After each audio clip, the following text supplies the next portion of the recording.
বিশ্বনবী বলতেন জুমার দিন শ্রেষ্ঠ দিন, এই দিন আমার উপর বেশি বেশি দুরূদ পড়ো। ফাইন্না সালাতাকুম মা'রুদাতুন আলাইয়া, কেননা তোমরা যে আমার উপর দুরূদ পড়ো, আমি মরে যাওয়ার পরে এই দুরূদগুলো কে পাঠিয়েছে তার নাম, তার বাবার নাম সহ ফেরেশতারা আমার কবরে দিয়ে আসে।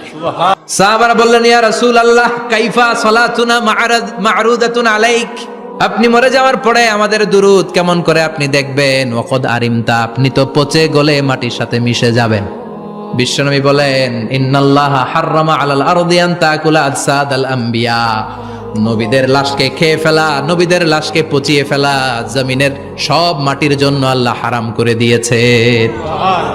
নবীদের লাশ পচে না, নবীদের লাশ গলে না। যারাই বিশ্বনবীর উপর দুরূদ পড়বেন, আপনার নাম সহ, আপনার বাবার নাম সহ, মালাইকাতু সাইয়াহিন, একদল ফেরেশতা আছে শুধু রাউন্ড দেয় গোটা ওয়ার্ল্ডে। কারা বিশ্বনবীর উপর দুরূদ পড়েছে, এই দুরূদ নিয়ে, এই নাম নিয়ে বিশ্বনবীর কবরে তারা পৌঁছে দেয়। চিল্লায় পড়েন আল্লাহু আকবার।